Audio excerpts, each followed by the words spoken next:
4 দশকেরও বেশি সময় আগে প্রতিষ্ঠিত হয় ব্রাহ্মণবাড়িয়ার আশুগঞ্জ সার কারখানা।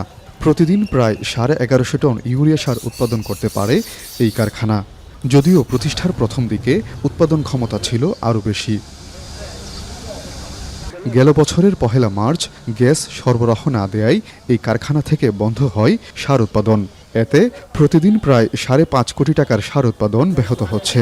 শ্রমিক কর্মচারীদের বেতন ও যন্ত্রপাতি রক্ষণাবেক্ষণ সহ আনুষঙ্গিক খরচ মেটাতে গিয়ে অর্থ সংকটে পড়েছে দেশের পুরনো এ সার কারখানা।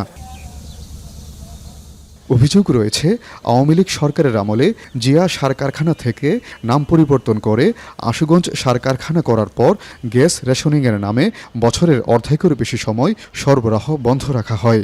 ফলে পুরোদমে উৎপাদন চালু রাখতে না পারায় লোকসানি প্রতিষ্ঠানে পরিণত হয় কারখানাটি। এদিকে মধ্যপ্রাচ্যে যুদ্ধ পরিস্থিতির কারণে আন্তর্জাতিক বাজারে বেড়েছে সারের দাম। সংকট মোকাবিলায় দ্রুত দেশের বন্ধ সার কারখানাগুলো চালুর দাবি সংশ্লিষ্টদের। মধ্যপ্রাচ্যে যে অস্থিতিশীল অবস্থার কারণে যদি সার আমদানি ব্যাঘাত ঘটে, তাহলে আমাদের কৃষিতে সার বিতরণে কার্যক্রমে বাধাগ্রস্ত হবে, যার ফলে আমাদের খাদ্য উৎপাদনের একটি শঙ্কা তৈরি হয়ে যাবে। বন্ধ কারখানার উৎপাদন কবে চালু হবে সে সম্পর্কে সুনির্দিষ্ট তথ্য না থাকলেও আশুগঞ্জে সরকারের নতুন আরেকটি সার কারখানা করার পরিকল্পনা রয়েছে বলে জানান কারখানা কর্তৃপক্ষ। আমাদের বিসিসি চেয়ারম্যান মহোদয় এবং শিল্পমন্ত্রী মহোদয় আমাদের নতুন এখানে কারখানা হওয়ার জন্য এরকম হয়তো ইউরিয়া ফার্টিলাইজার নল ড্যাপ নল টিএসপি যে কোনো একটা ফার্টিলাইজার নতুন করে করা হবে। এজ ওয়েল এজ নতুন হওয়ার আগ পর্যন্ত আশুগঞ্জকে চালু রাখার জন্য সিদ্ধান্ত হয়েছে।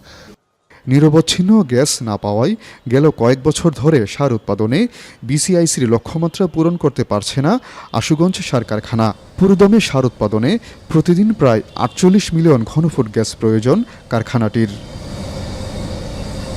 আজিজুল সঞ্চয়, এখন ব্রাহ্মণবাড়িয়া।